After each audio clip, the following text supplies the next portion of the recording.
Welcome to the Graceful Confidence Podcast. I'm your host, Lauren Debick, the founder of Life Coaching with Lauren, a female empowerment coach, an entrepreneur, empath, and a lover of the eco-friendly lifestyle. My mission is to help women take control of their lives by teaching them how to increase their confidence in an authentic and genuine way so they can achieve both personal and professional goals. I will share ways to increase your confidence, tips on how to integrate grace into your life, as well as stories and advice from other experts on how, as women, we can better empower ourselves and those around us. I will show you exactly how to use the power of confidence and grace to create an empowering and invigorating life that you are excited about waking up to every single day. Now, let's dive in. Hello, and welcome back to the Graceful Confidence Podcast. Today, we're diving into a topic that I think so many of us can relate to, especially women navigating careers, leadership roles, motherhood, relationships, and all the hats that we wear throughout our lives. Today, we're talking about the subtle behaviors and habits that can quietly undermine our confidence. And not because we're incapable or unqualified, but because over time we've learned to second-guess ourselves, minimize our accomplishments, and make ourselves smaller in spaces where really we deserve to take up room. I am so excited to be joined today by the incredible ladies from the NDA podcast, and together we're exploring everything from shrinking behaviors and self-doubt to the power of the pause, which you'll hear more about throughout the episode. Confidence is a topic I talk about often, but this is not something I've mastered, and in today's episode, you'll hear how I am still going through the journey of working through my own confidence issues. Elizabeth Cipolla is the co-founder and chief empowerment officer of Verdera, where she leads the firm's individual coaching, group development, and keynote speaking work. She brings more than 25 years of experience in executive leadership, human resources, leadership development, and organizational consulting, along with a deeply personal understanding of resilience, reinvention, and navigating difficult life transitions. Elizabeth holds a Master of Science in Organizational Leadership and maintains both SPHR and SHRM SCP credentials. Grounded in behavioral insight, trauma-informed practice, and lived experience, her work helps individuals and teams navigate communication, leadership, stress, and change with greater awareness, clarity, and confidence. Amanda Kochirka is actually someone I knew when I went to undergrad at Gannon University, and we worked on the radio together for some time. So I am so excited to be talking with her and collaborating with her again. Amanda is the co-founder and chief orchestration officer of Verdera, where she oversees operations, strategic coordination, and co-facilitates the firm's team and leadership development engagements. She brings more than 15 years of experience in organizational consulting, learning and development, executive recruitment, and strategic planning. Amanda holds a Master of Public Administration, MPA, in Organizational Learning and Leadership, and is a certified trauma-informed workforce professional. Known for her structured, practical approach, her work focuses on helping teams improve communication, strengthen accountability, navigate workplace dynamics, and better understand how behavioral patterns impact performance, collaboration, and organizational effectiveness. I am so excited for you to tune into this episode today and learn all about the great depth of insight and guidance and expertise these women have to share. So if you've ever questioned yourself, held back from sharing an idea, downplayed an accomplishment, or felt like everyone else had it figured out except for you, today's conversation is for you. Let's dive in. Amanda and Elizabeth, thank you so much for being on this episode of the Graceful Confidence Podcast. How are you both doing today? So good. So excited to be here. We are great. Very excited, as Amanda said, and we've been looking forward to this day.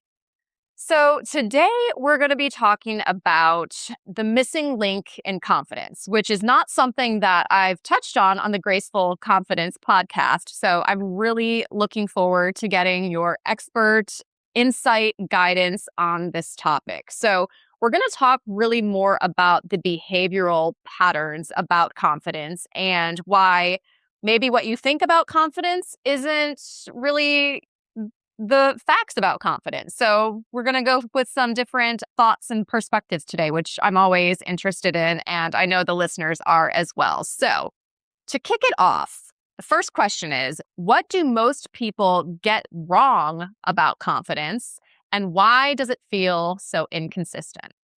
I think my perspective on this is that the inconsistency comes from context. It's not necessarily you are confident, you aren't confident. We all run different behavioral patterns in different situations and different environments.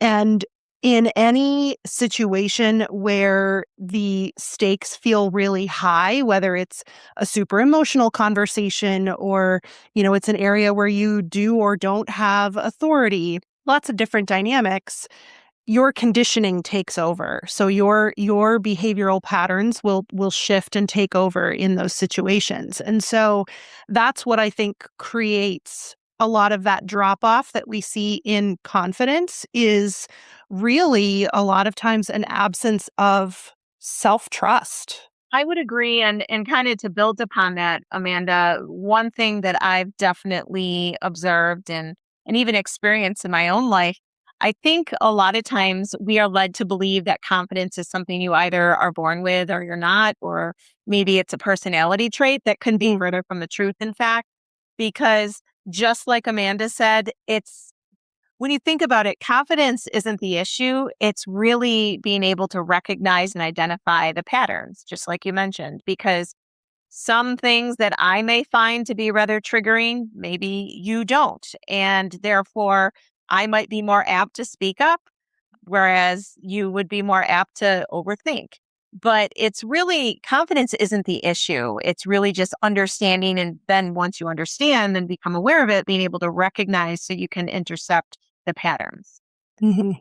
So, if I'm hearing you correctly, what I'm hearing is that the behavioral patterns are that missing link between someone feeling confident and not confident. Good news is, like you said, you're not born with it or not born with it. So it can be taught, it can be learned, you can become more confident if that is one of your goals. So what does that inconsistency look like in real life? Like what are some real life examples of what this would look like for someone? I think speaking from my own personal experience in situations where I have, lacked self-trust or lacked, confidence is situations for me where I'm in a room where I'm not the expert. And so I'm having to, participate in a conversation or participate in a networking event or whatever in an area where I'm out of my element. That's an area where I tend to default to, well, I'm not the expert here, so I'm going to kind of fade into the background. And that's taken a lot of conscious effort to understand that, hey, just because I'm not an expert on a particular subject matter, or, I'm not the person that is super extroverted that's going to go into a room full of people that I don't know and just start making connections. There is always the thing that I always tell myself is there's always something that I can learn from others and that others can learn from me. So if I just focus on that one little component of just one thing, if there's one thing that one person walks out of here today having learned from interacting with me, that's great. So it's these like identifying these situations where you feel a disconnect or you feel uncomfortable. If you just find that one little thing that you can focus on, that's a great first step to sort of bridging the gap. And I like that, Amanda. I like what you said. And in addition to that, I guess the way I would see it is when you think about it, right? When you're having a quote unquote confidence issue and you're holding yourself back, I'd say it's that moment of discernment where if you're not aware of it, you're going to let your fear take the show, right? And, or I should say, run the show. So, for example, maybe I am in a situation where, and Amanda, you and I talked about this example several episodes ago on our podcast, but there is a situation in my personal experience where I knew I should speak up.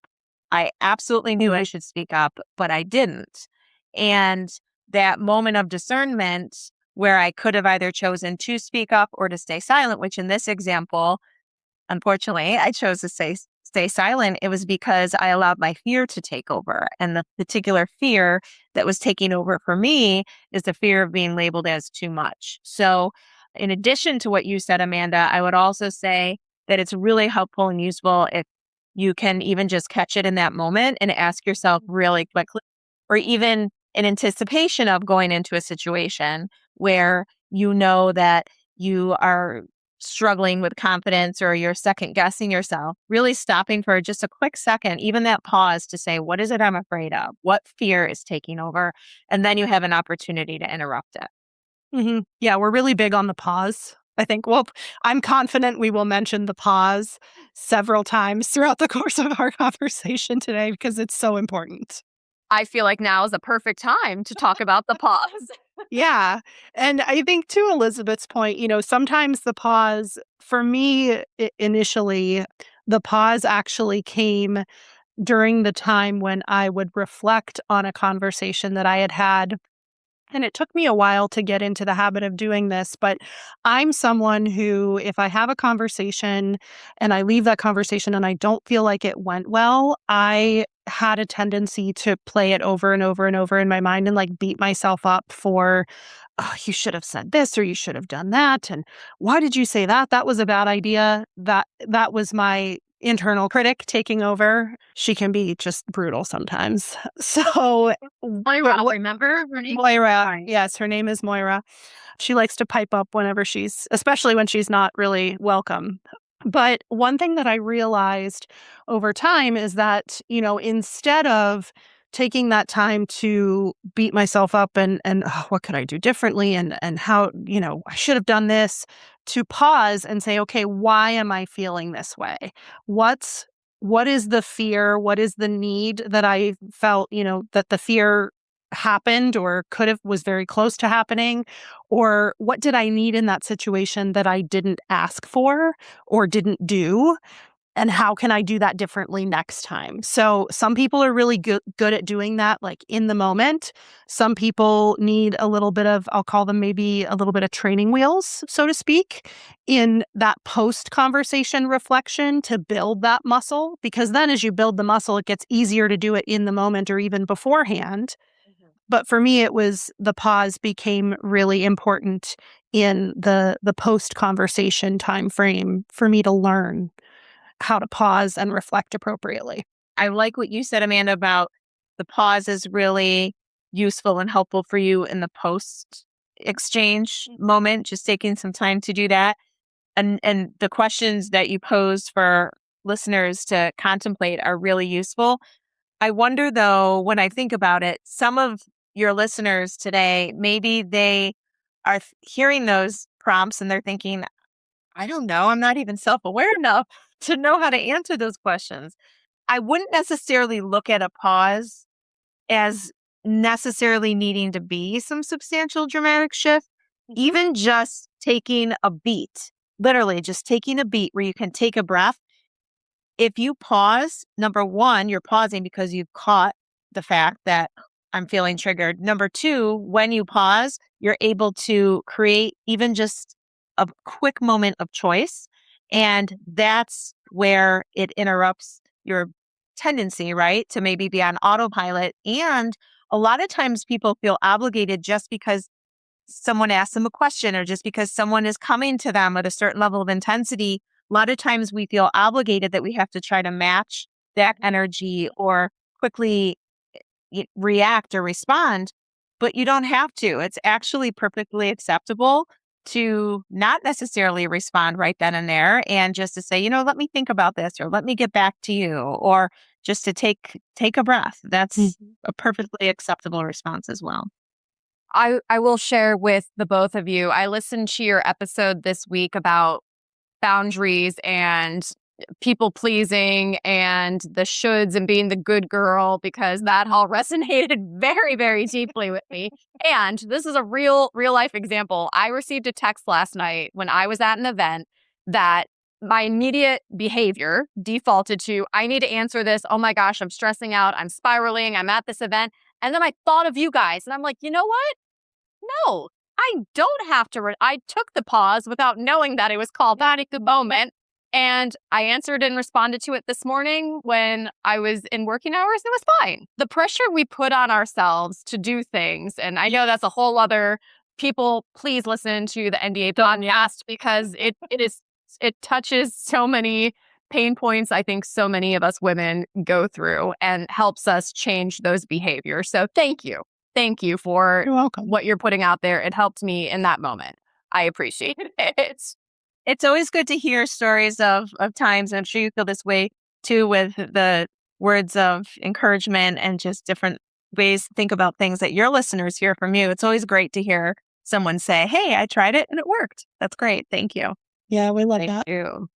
So you talked about fear as being a feeling that can lead to doing the thing that undermines confidence. What are some other patterns or feelings or behaviors that people may experience that may not necessarily be related to fear and why they aren't doing something? One that I see a lot, and it's some people do it more than others, is avoidance of healthy conflict. Conflict is good. Maybe unpopular opinion in 2026, but conflict is good. Conflict is a good thing. Healthy conflict is a good thing. And I think that's the difference, right? Is there's a constructive way to have conflict and there's not so constructive ways to have conflict. And I think the art of learning how to have conflict in a healthy way is really getting lost. And so it's something that a lot of people just automatically shy away from.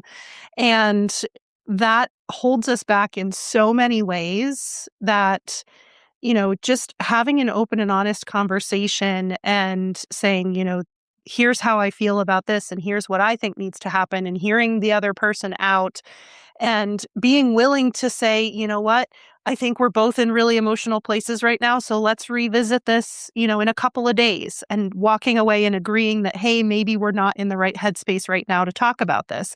But I think the default is just to, especially when there's disagreement, blow up and then there's no follow up. So nothing gets solved.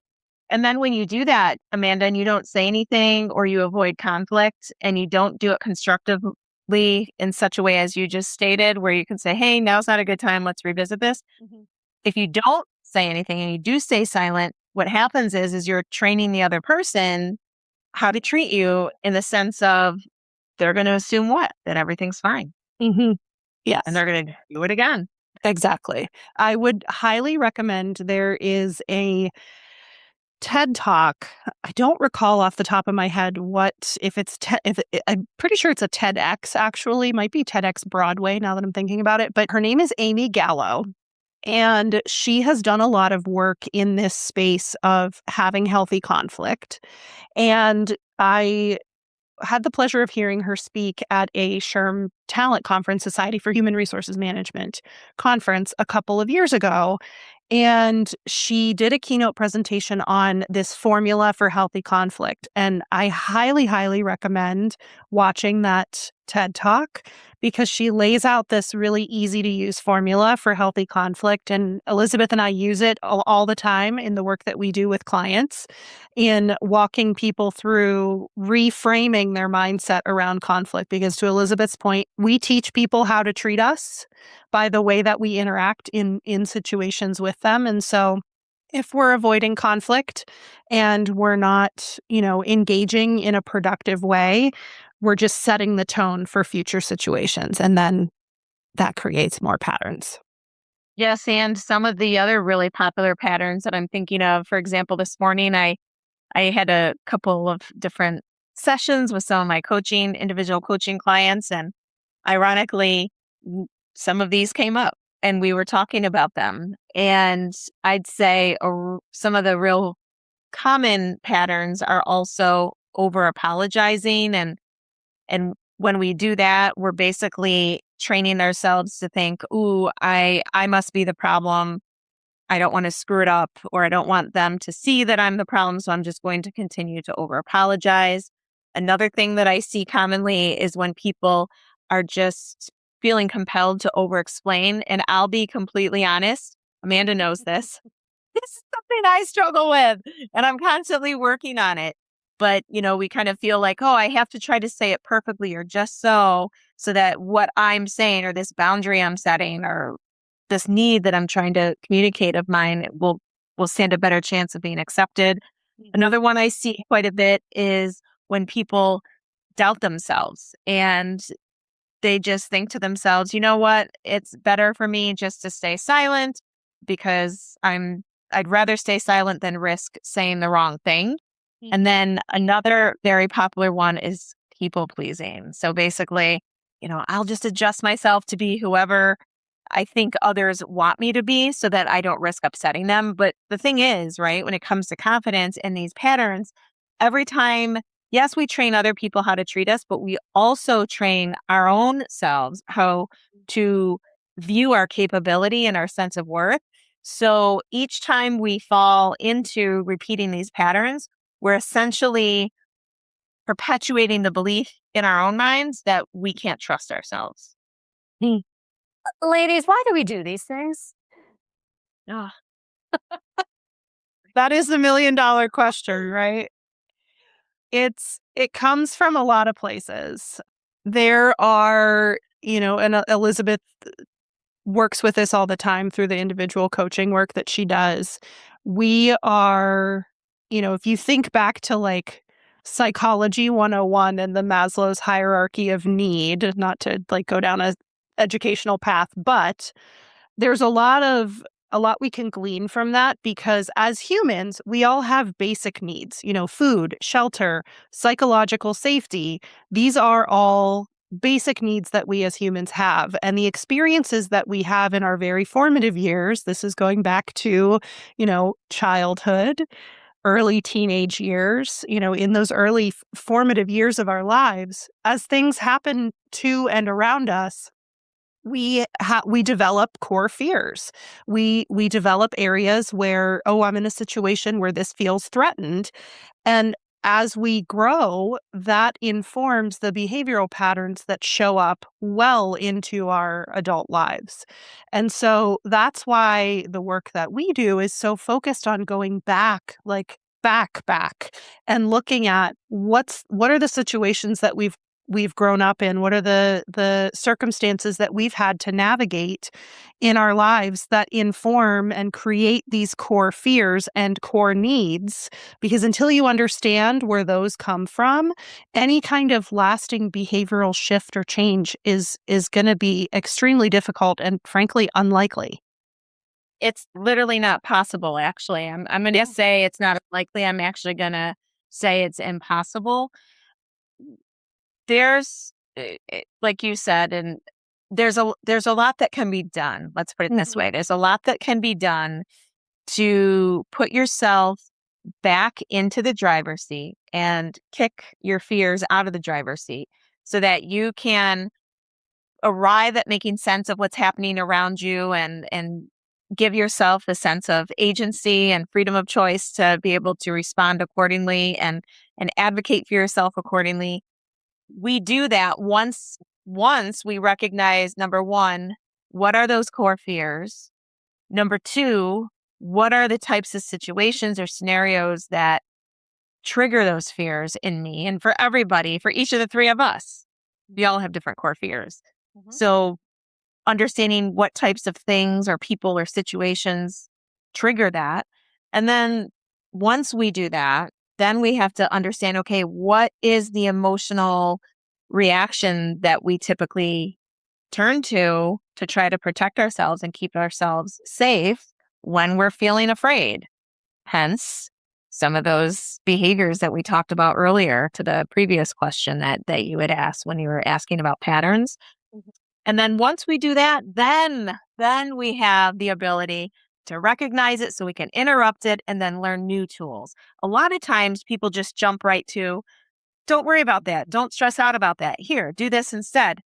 It's going to fall on deaf ears because it doesn't have anything to stick to in your brain. But those core fears and our self-confidence issues truly do stem from between the ages of birth and 7 or 8, how we make sense of our environment, of the world around us, and how we as human beings born to have natural instincts to survive, how we perceive what's happening in a way to keep ourselves safe and feeling like we're in a sense of control. One of the very first, if not the first episode of the Graceful Confidence podcast that I did was about some of my personal fears during those ages and it seems so silly, but it really informed and molded who I was, and I've had to do work to get past that. But I've always been super tall, like this height since fourth grade. So in pictures and like it was hard growing up and being like standing out. All you want to do when you're in grade school and middle school is fit in. That stayed with me a long time into adulthood, to the point of like not speaking up in meetings, not wanting to stand out, not wanting to disrupt things. It's a little thing, but it truly impacted my behaviors all the way through adulthood into my career, until I was like, what am I doing? Like, I need to stop this. I took that pause and I'm still working through it, but at least I can recognize it. So you're right. That recognition is huge. Are you open to me pointing something out you just did? Of course. You just minimized your feelings. You said, others have had harder situations or more substantial issues. So mine's just small, but that is something as well. So minimizing our situation, minimizing something that had a lasting impact on us that led to patterns of behavior, which we recognize later on in life. It doesn't have to check a certain box in terms of severity. All we need to do is recognize what it was. And some people, we've all heard of this, right? You hear of stories of people, who I'm thinking of? Elizabeth Smart. For your listeners, they probably remember she was kidnapped years ago from Salt Lake City and held captive and repeatedly assaulted by her captors. Well, look at how she has bounced back, right? And she can just talk about it matter-of-factly. Obviously, she had therapy and she did a lot of work on herself to recover from that. However, there might be somebody else who goes through something that is equally as significant, or maybe even a little less, and they take longer to get over it. That's okay. It doesn't matter. There's no right or wrong. So I hope you're okay that I just pointed that out. But that would be a shrinking behavior, my friend. It's so funny. That's why I listen to your podcast so much. I literally had this conversation with my therapist yesterday. It's so funny that you said that, Elizabeth, because as you were talking, Lauren, that was going in through my head. I was like, oh, this is exactly the situation that I talked about with Amy yesterday. So I have a very, very dear friend. We've been friends for like over 30 years at this point. We've known each other since we were children.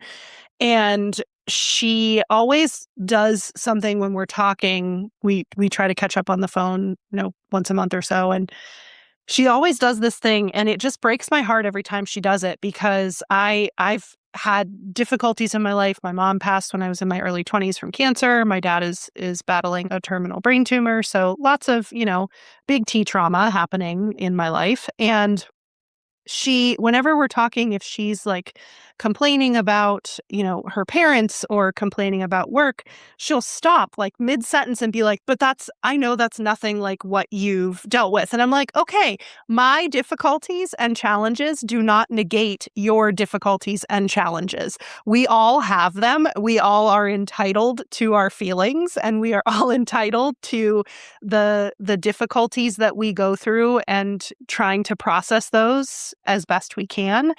And so, yeah, it does. It breaks my heart when people do that, because it's like, no, your challenges matter too, because they're very real for you. Even if they're not the same as what I've gone through, it's very real for you, and it has influenced you in some way. So the process of exploring that and understanding where those core fears come from requires us to dig into all of those things, big, small, doesn't matter. It's shaped who we are today and how we show up today. And so unless we do the exercise of diving in and figuring out where that's coming from, we can't hope for, any kind of lasting change. So welcome everyone to my real-time coaching session. Anampa and Elizabeth, the hosts of the NDA podcast. No, it's fantastic. Because this is exactly it. We are all works in process. We are all learning from each other on how to take that next step to be more confident, to be more whatever, insert the verb here that it is that you want to be. So minimizing behavior is another one of the behaviors that can impact confidence, 100%. So Yes. now that we've talked about some of the stuff on the back end, let's talk about, I think, the pause time and then recognizing it. How do you recognize it? And you talked about it a little bit, but then what do you do during that? I think, Elizabeth, you mentioned you have the opportunity to make a choice during that pause about what you're going to do, but you first have to be aware of it. So how would you become aware of it? And then how do you know what your choices are in that moment, in that split second? Right. Here's what I would say. The biggest and it's funny, this is one of the early places I start out with my coaching clients, which is let's understand not only what your core fears are, but even before we do that, it's really important for your listeners to understand where in their body and how it feels to be stressed, right? So literally, I would say the first place to start for your listeners is to just be mindful and really notice when they're feeling triggered, when they're feeling especially stressed or anxious, have them notice where they feel it in their body. We're so used to trying to keep everything up here in our brains where we try to apply logic that we forget, we almost become disconnected with how we're feeling it in our body. So step number one is just really starting to observe yourself. Let's just say for the next week or so, I would encourage your listeners to notice where they feel it in their body. Then once you do that, you can pay attention to noticing when something feels very urgent or when something feels like you have a sense of panic, like I have to act right now or I have to say something right now. When you notice those thoughts, also notice how it feels in your body. Or it could be the converse, the flip side, where if you notice in your body, like, ooh, I have this terrible headache all of a sudden, or ooh, my gut is feeling really tight, whatever it is, wherever you feel it, or my heart is beating so hard, it feels like it's pounding out of my throat here. Pause and ask yourself, am I feeling like I have this deep sense of urgency, or I feel panicked, or I'm feeling like I have to respond right now? Those are really good clues that it's an opportunity for you to pause because that's a heightened emotional reaction. Whereas if we're truly grounded and we're able to really be measured, we're not feeling that sense of panic. And even if we're uncomfortable, sometimes we can just feel very grounded. So when we notice those things, that's a clue that, ooh, ding, ding, ding, let me pause. What's going on? Am I reacting or am I responding? What's going on here? So even just that question will create space for you. Even just that question, am I reacting or am I responding? That is a pause. And that's something you can do in that split second moment of pause to quickly ask yourself that. And that's the nice thing, I think, about when we have these conversations, on our podcast here, it's with clients, we're not asking you to make like a total overhaul transformation at the drop of a hat. Like, no, no, no. We're asking you to literally just disrupt your existing behavior. Just tap the brakes for a hot second and just sit with that emotion that you're feeling and honor it. I think, especially as women, we are often labeled as overly emotional. And so we do our best to kind of shove those down and ignore them, which also is silencing our intuition. And so over time, the more we do that, the less we're able to recognize those cues when we're like, "Yeah, oh no, something's happening." And so it's a process of retraining your brain, but guess what? It's easy to do with something as simple as a pause and recognizing when you're entering that hyperactive, dysregulated state and thinking your mind's racing, whatever your symptoms look like, recognizing that as a chance for a pause, not an opportunity to shove it down.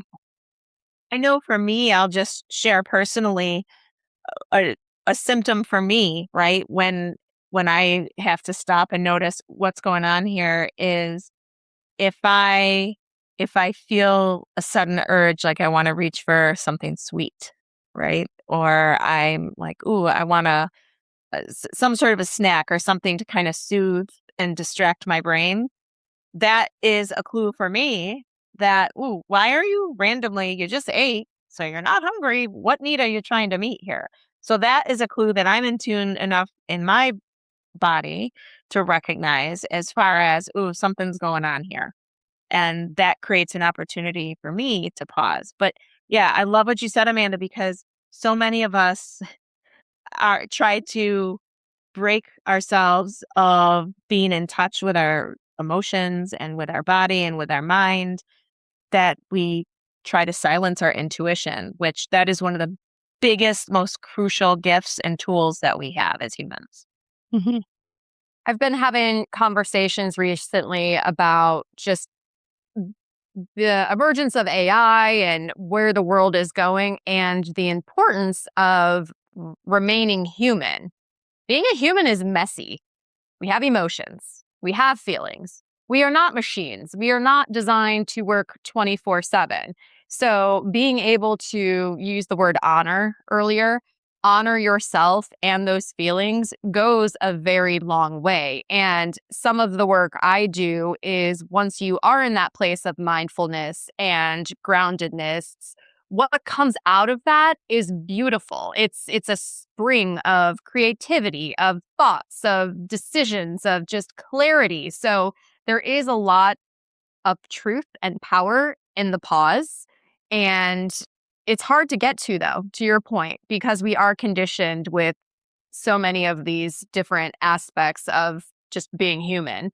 Mm. So once someone has recognized those bodily feelings as they're taking the pause, what would you recommend the next step be if they're ready to level up and say, okay, I recognize this is how I'm feeling, I'm taking the pause?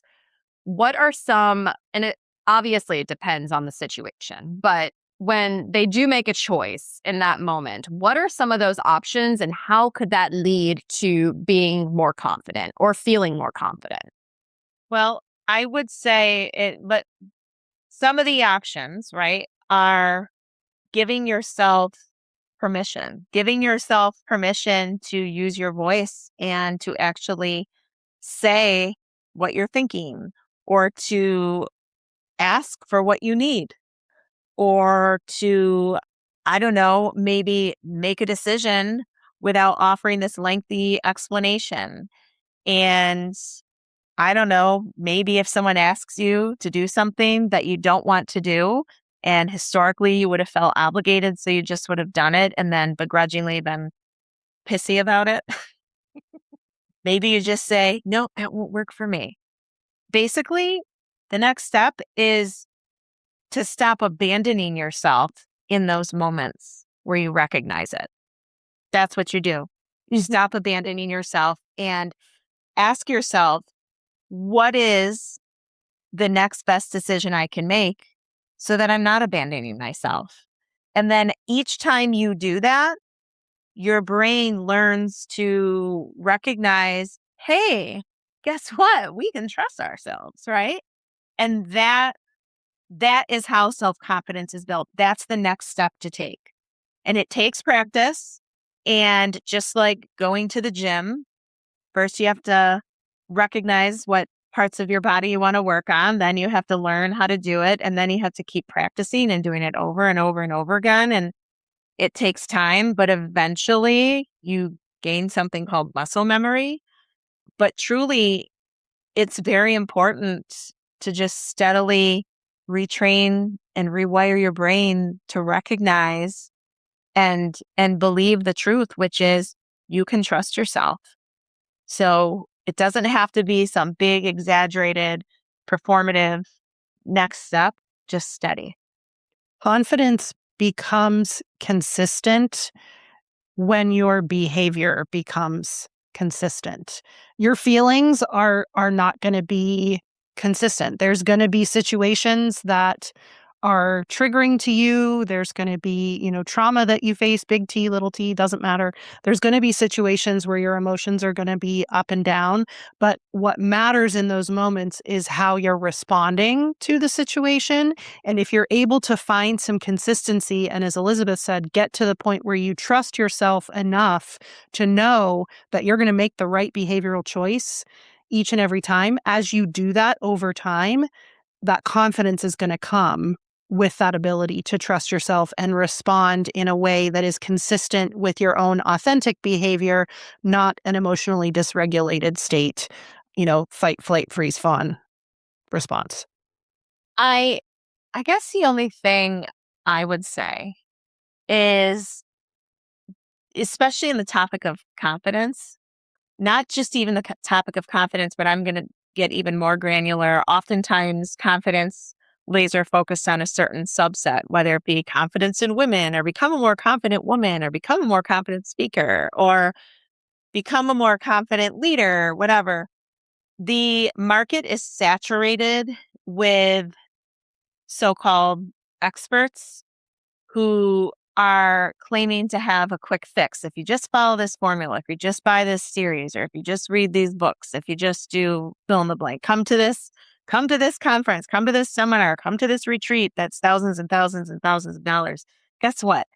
It doesn't need to be that. So the biggest thing I would like to emphasize to your listeners is how massively powerful it is just to practice returning to center and really just starting to examine where in your body you feel the stress when you are triggered or when you are anxious. And then start to just be your own self-scientist and observe some of the patterns of the moments or the people or the circumstances when that's heightened, even if you just track it in your journal. And then ask yourself, what is the core fear, the underlying fear amongst all of these things that I'm noticing in these patterns? And then ask yourself, how do I typically respond? Even just doing that, you're going to get a lot further in cracking the confidence code, because now you have an opportunity to know what you're looking for. So you can practice the pause and interrupt that spiral. And that is where the moment of choice is created, where you can choose differently. So you don't need to spend a lot of money. You don't need to get sucked into a lot of these predatory offerings. You have the answer right within yourself. Mm-hmm. It's sitting with your emotions and relearning yourself is the biggest tool in your toolbox to tap into. And it's something that as we, get older and move through life and work, it's something that a lot of environments try to drill out of us. And it's so important to maintain that skill and maintain that self-reflection on the emotional side for all the reasons Elizabeth mentioned. And it somewhere along the way, it became commonplace to do exactly the opposite of that. It all comes from people who are more confident than us, wanting us to shift who we are for their convenience and us obliging. In whatever environment, whatever situation that is, that's where it comes from. Mm-hmm. Well, Yeah, it's time to rise up. exactly. Well said. This is just a nugget of the amazing insight that these two women have. So where can people listen to you guys, find out more, follow along, and get your wonderful information sent to them? Yes. So our podcast called NDA is available on any streaming platform. You can also find us at NDA_pod on Instagram. And we also have a business, Elizabeth and I, called Verdera, and our goal with that is to really work with individuals and groups and teams to do exactly what we were talking about. Dig into those behavioral tendencies and patterns and understand where they came from for the purpose of showing up more authentically in work, in life. And so our website is verderarise.com. And that's VERDERA as in verdant era. We're all about growth and development. So we would love it if you would check us out there. And so grateful to be on the podcast with you today, Lauren. Thank you so much. Thank you. Thank you, Lauren.